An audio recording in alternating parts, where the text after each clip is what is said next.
Hello दोस्तों, स्वागत है आपका हमारे यूट्यूब चैनल में। आज हम कवर करेंगे प्रैक्टिस सेट 10वां, जिसमें हम एसएसटी के 10 प्रश्नों को कवर करेंगे। तो चलिए शुरू करते हैं यूपी टेट 2025-26 के लिए एसएसटी का 10वां प्रैक्टिस सेट, जो आपके जूनियर लेवल के लिए है। क्वेश्चन नंबर 1, भारत छोड़ो आंदोलन का प्रस्ताव कब पारित हुआ था? Option A 1940, option B 1942, option C 1945, option C 1947।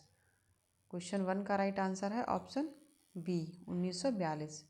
Bharat छोड़ो आंदोलन का प्रस्ताव 1942 में पारित हुआ था और यह प्रस्ताव 8 अगस्त 1942 को, ये डेट भी आपको याद रखनी है कब पारित हुआ, तो 8 अगस्त 1942 को बम्बई में अखिल भारतीय कांग्रेस कमेटी की बैठक में ये पारित हुआ था।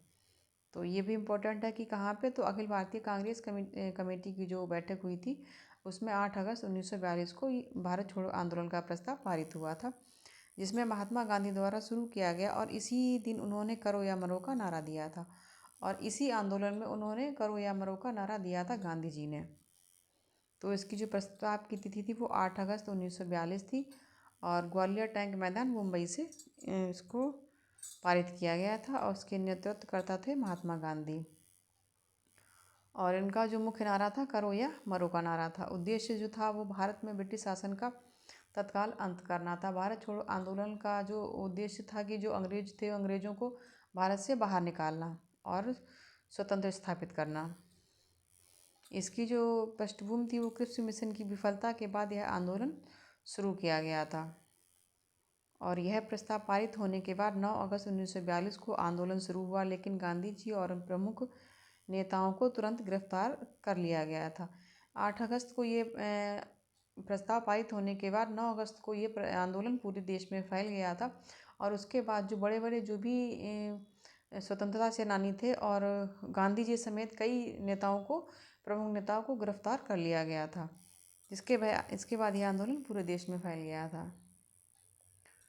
नेक्स्ट क्वेश्चन, क्वेश्चन नंबर 2, भारत को स्वतंत्रता कब मिली थी? ऑप्शन ए 15 जनवरी 1947, ऑप्शन बी 26 जनवरी 1950, ऑप्शन सी 15 अगस्त 1947, ऑप्शन डी 14 नवंबर 1947। तो क्वेश्चन 2 का राइट आंसर है ऑप्शन सी 15 अगस्त 1947। 15 अगस्त 1947 को भारत ब्रिटिश शासन से स्वतंत्र हुआ और पंडित जवाहरलाल नेहरू देश के पहले प्रधानमंत्री बने थे और ब्रिटिश शासन से आज़ादी मिली, जिसके बाद यह स्वतंत्र और संप्रभु राष्ट्र बन गया और इसी दिन हर साल स्वतंत्रता दिवस मनाया जाता है 15 अगस्त 1947 को। तो क्वेश्चन 2 का राइट आंसर है option C. Next question, question number 3, Ganga नदी बंगाल की खाड़ी में गिरने से पहले किस नाम से जानी जाती है? Option A Padma, option B मेघना, option C Hooghly, option D Jamuna. तो क्वेश्चन 3 का राइट आंसर है ऑप्शन ए पद्मा। गंगा नदी बंगाल की खाड़ी में गिरने से पहले बांग्लादेश में पद्मा नाम से जानी जाती है और पश्चिमी बंगाल में इसकी एक धारा को हुगली कहते हैं, जो आगे चलकर मेघना के साथ मिलकर बंगाल की खाड़ी में गिरती है। फरक्का के पास यह गंगा मुख्य धारा जो 2 भागों में बढ़ जाती है, एक बांग्लादेश में पद्मा और दूसरी हुगली के नाम से पश्चिम बंगाल में बहती है। जो गंगा नदी है इसका उद्गम तो गंगोत्री ग्लेशियर से हुआ है, लेकिन जो गंगोत्री से इसका उद्गम होने से वहाँ से इसको भागीरथी बोला जाता है। भागीरथी के रूप में इसकी एक जो धारा बहती है और देवप्रयाग में आकर इसको गंगा, जब ये अलकनंदा से मिल जाती है तो इसका नाम गंगा पड़ जाता है। तो देवप्रयाग में इसे गंगा नदी कहते हैं और गंगा आगे चलकर ये फरक्का के पास पहुंचकर जो गंगा की जो धाराएं हैं वो 2 भागों में बढ़ जाती है, एक तो बांग्लादेश में और दूसरी पश्चिम बंगाल में। तो बांग्लादेश में इसको पद्मा के नाम से जाना जाता है और दूसरी जो हुगली पश्चिम बंगाल में बहती है उसको हुगली नदी के नाम से जाना जाता है।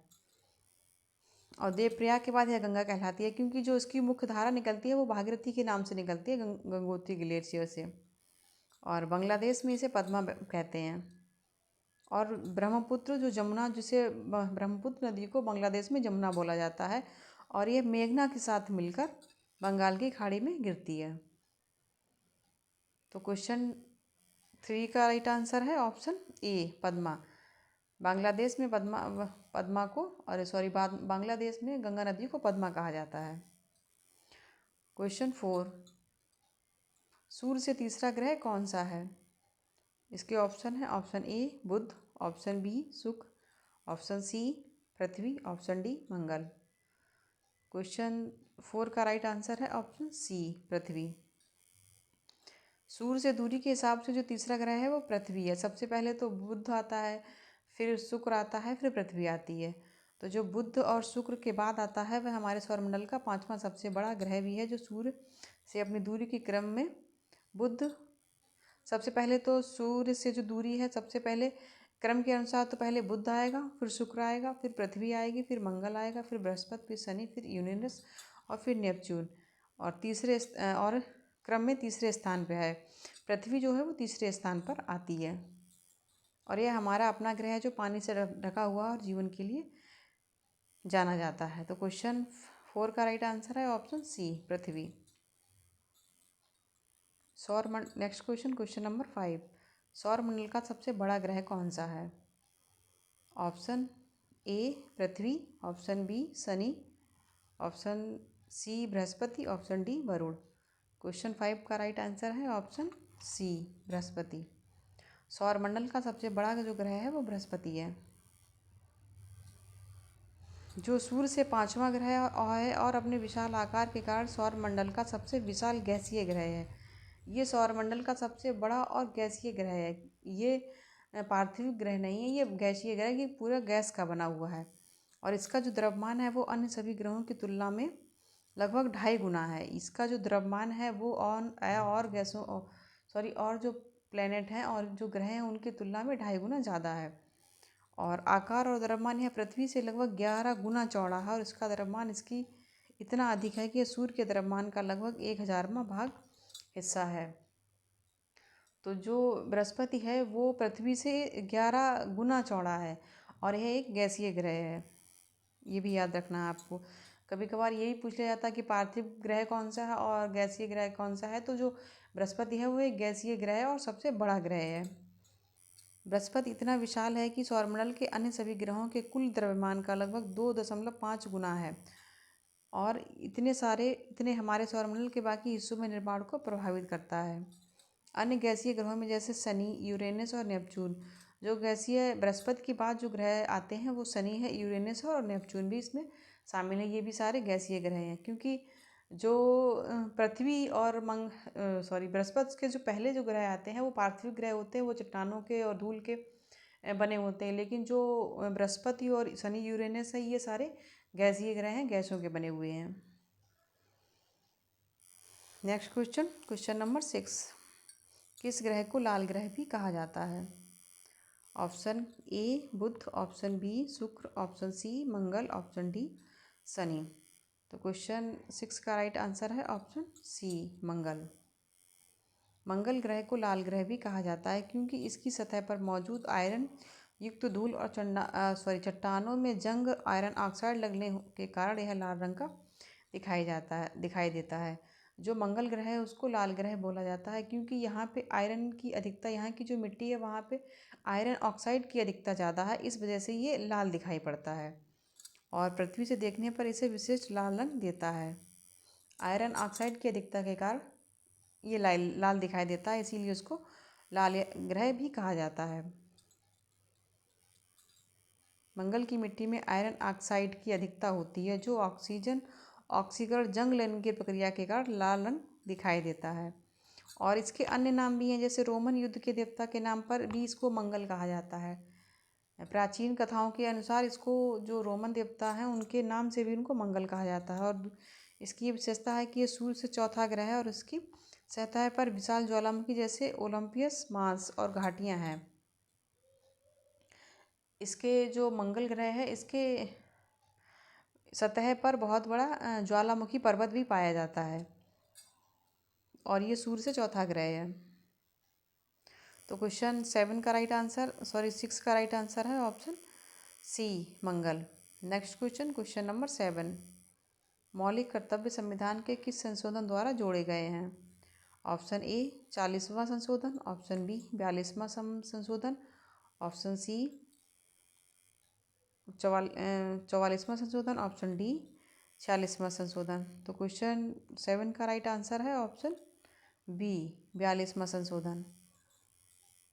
मौलिक कर्तव्यों को भारतीय संविधान में मुख्य रूप से 42वें संविधान संशोधन अधिनियम 1976 के द्वारा जोड़े गए हैं, जिसने संविधान में एक नया भाग और अनुच्छेद 51 का ए जोड़ा है।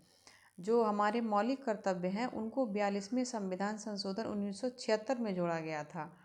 ये बहुत ही इम्पोर्टेंट है और ये कई बार एग्ज़ाम में पूछा गया और आगे भी पूछा जाएगा। तो इसको जो मौलिक कर्तव्य जो हमारे हैं वो 42वें संविधान संशोधन द्वारा 1976 में जोड़े गए थे और इसमें एक नया भाग जोड़ा गया 51 का ए, जिसमें 10 कर्तव्य बताए गए। ये भी याद रखना है कि कभी कभार इनके कर्तव्यों को तो पूछ लिया जाता है, तो हमारे जो मौलिक कर्तव्य हैं उनकी संख्या 10 है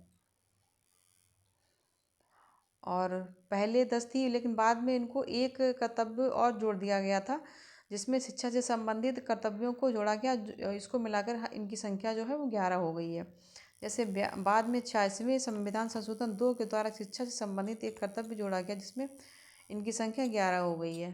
तो जो हमारे मौलिक कर्तव्य हैं उनकी वर्तमान में जो संख्या है वो 11 है, लेकिन जो मूल संविधान थे, जो सबसे पहले जो कर्तव्य जोड़े गए थे वो 10 जोड़े गए थे और एक जो कर्तव्य जोड़ा गया वो 86वें संविधान संशोधन 2002 में जोड़ा गया था। तो 42वें संविधान संशोधन 1976 में इस संशोधन में 10 मौलिक कर्तव्य जोड़े गए जो स्वर्ण सिंह समिति की सिफारिश पर आधारित थे। और ये भी इम्पोर्टेंट है कि किस समिति द्वारा जोड़े गए थे, तो स्वर्ण सिंह समिति की सिफारिश पर जोड़े गए थे। 42वें संविधान संशोधन जो जोड़ा गया था वो स्वर्ण सिंह समिति की सिफारिश से हमारे मौलिक कर्तव्य जो 10 जोड़े गए हैं तो वो स्वर्ण सिंह समिति की सिफारिश पर जोड़े गए थे और इसमें संविधान के अनुच्छेद 51 का ए शामिल है। और 86वां जो संविधान संशोधन है, इस संशोधन द्वारा 11वां जो मौलिक कर्तव्य जोड़ा गया है वो 6 से 14 वर्ष की आयु के बच्चों के लिए शिक्षा के अवसर प्रदान करने से संबंधित है। जो 11वां जो मौलिक कर्तव्य जो हमारा है वो 6 से 14 वर्ष के बच्चों की शिक्षा प्रदान संबंधी इसमें प्रावधान किया गया है और इसमें जो 6 से 14 के जो बच्चे हैं उनको उचित शिक्षा के अवसर प्रदान करना है। मौलिक कर्तव्य 42वें संविधान संशोधन 1976 और 86वें संविधान संशोधन 2002 के माध्यम से संविधान में शामिल किए गए हैं। तो ये आपको याद रखना है, जो 10 जो मौलिक कर्तव्य हैं 42वें संविधान संशोधन द्वारा जोड़ा गया और जो 11वां जो हमारा मौलिक कर्तव्य है वो 86वें संविधान संशोधन द्वारा जोड़ा गया। इसमें कंफ्यूज नहीं होना, जो 11वां है जो है वो 86वें और जो 10 मौलिक कर्तव्य हैं वो 42वें संविधान संशोधन द्वारा जोड़े गए हैं। नेक्स्ट क्वेश्चन नंबर 8, संविधान का भाग 2 किससे संबंधित है? ऑप्शन ए नागरिकता, ऑप्शन बी मौलिक अधिकार, ऑप्शन सी राष्ट्रपति, ऑप्शन डी संसद। क्वेश्चन 2 का राइट आंसर है ऑप्शन ए नागरिकता। भारत की नागरिकता से संबंधित जिसमें अनुच्छेद 5 से 11 तक नागरिकता की परिभाषा है और नागरिकता के अधिकार और समाप्ति से जुड़े प्रावधान शामिल हैं, जैसा कि पाकिस्तान से आए लोगों की नागरिकता। जो हमारा भाग 2 है उसमें नागरिकता का वर्णन किया गया है कि भारत में किस तरह का, जैसे जो भारत के लोग हैं उनको तो नागरिकता है, लेकिन जो बाहर से आए हैं, पाकिस्तान से जो लोग आए हैं और गए हैं तो उनकी नागरिकता का जो प्रावधान है वो भाग 2 में दिया गया है। और ये जो भाग 2 है उसमें अनुच्छेद 5 से 11 तक अनुच्छेद शामिल हैं। तो 5 से 11 तक जो भी अनुच्छेद है उसमें भारत की जो भी नागरिक हैं उनकी नागरिकता का वर्णन किया गया है। और संविधान में प्रारंभ में 26 नवंबर 1949 में भारत में नागरिकता के प्रावधान थे, मतलब इनको शामिल किया गया था इससे। और अनुच्छेद 9 में स्वेच्छा से किसी विदेशी राज्य की नागरिकता लेने पर भारतीय नागरिकता का समाप्त होना है। 5 से जो 8 हमारा दिया गया है अनुच्छेद, उसमें नागरिकता के प्रावधान दिए गए हैं कि किस तरह से भारत के नागरिकों को नागरिकता दी जाएगी, या जो पाकिस्तान से आए हुए हैं और पाकिस्तान को जो गए हुए हैं किस तरह से उनको नागरिकता दी जाएगी और उनकी नागरिकता समाप्त की जाएगी। इसका प्रावधान 5 से 8 तक अनुच्छेद में दिया गया है। और अनुच्छेद जो 9 है उसमें अगर कोई व्यक्ति दूसरे देश की नागरिकता ग्रहण करता है तो उसकी भारतीय नागरिकता को किस तरह से समाप्त किया जाएगा, उसका प्रावधान अनुच्छेद 9 में दिया गया है। और अनुच्छेद जो 10 है उसमें नागरिकता अधिकारों का बना रहना है। नागरिकता के जो हमारा अधिकार है वो किस तरह से बना रहेगा, तो वो अनुच्छेद 10 में दिया गया। और अनुच्छेद 11 में संसद को नागरिकता के संबंध में कानून बनाने का अधिकार देना तथा नागरिकता अधिनियम 1955 इसमें शामिल किया गया है। तो अनुच्छेद 11 में संसद को ये शक्ति दी गई है कि वो किस तरह से नागरिकता के संबंध में प्रावधान बनाएगा। और 1955 के नागरिकता अधिनियम द्वारा शामिल किया गया था। तो संविधान का भाग 2 यह निर्धारित करता है कि कौन भारत का नागरिक है और कैसे नागरिकता प्राप्त या समाप्त कर सकता है। तो क्वेश्चन 8 का राइट आंसर है ऑप्शन ए, नागरिकता। Next question, question number 9, Bharat का मुख्य रबी फसल कौन सा है? ऑप्शन ए चावल, ऑप्शन बी गेहूं, ऑप्शन सी मक्का, ऑप्शन डी ज्वार। तो क्वेश्चन 9 का राइट आंसर है ऑप्शन ए, चावल। भारत की मुख्य रबी फसलें गेहूं, चना, सरसों, मटर, आलू है, जिनमें सर्दियों में अक्टूबर और दिसंबर के महीने में बोई जाती हैं और अप्रैल मई में काटा जाता है इनको। इनमें सबसे प्रमुख जो फसल है वो गेहूं है और उत्तर भारत में कई राज्यों में उगाई जाती है। सॉरी, ये इसका आंसर होगा गेहूं। इसका जो राइट आंसर है वो है गेहूं।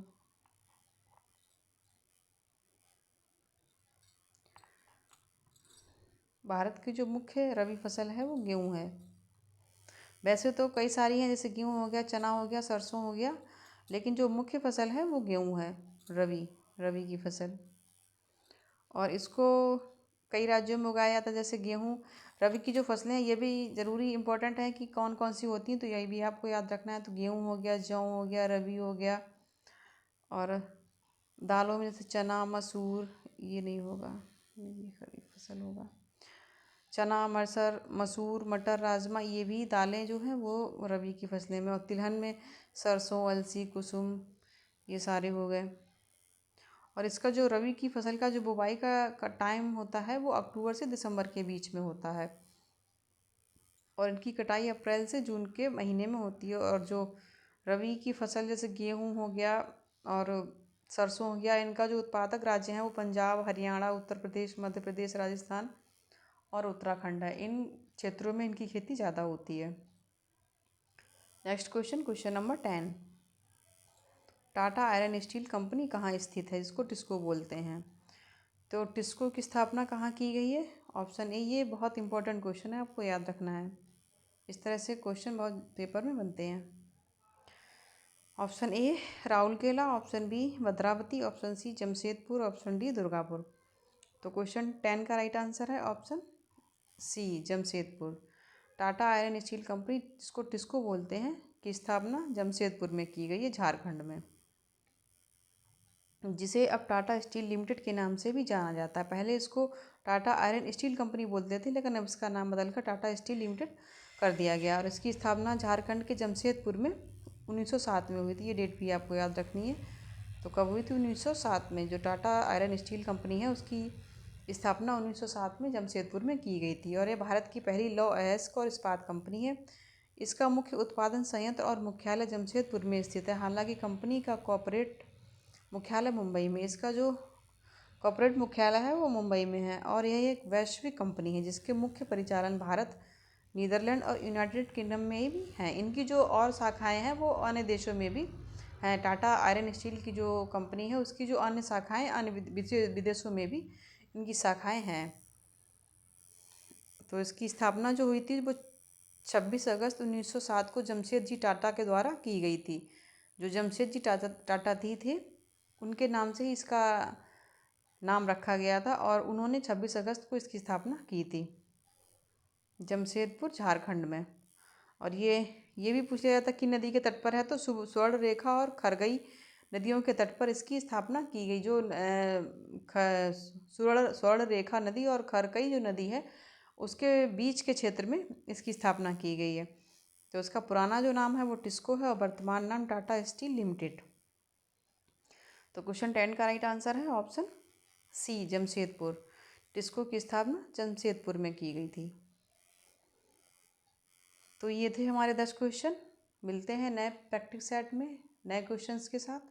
तब तक बने रहिए हमारे साथ। ऐसे ही यूज़फुल वीडियो पाने के लिए हमारे वीडियो को लाइक और चैनल को सब्सक्राइब करें, ताकि हमारी हर वीडियो की नोटिफिकेशन आप तक पहुंचती रहे। धन्यवाद।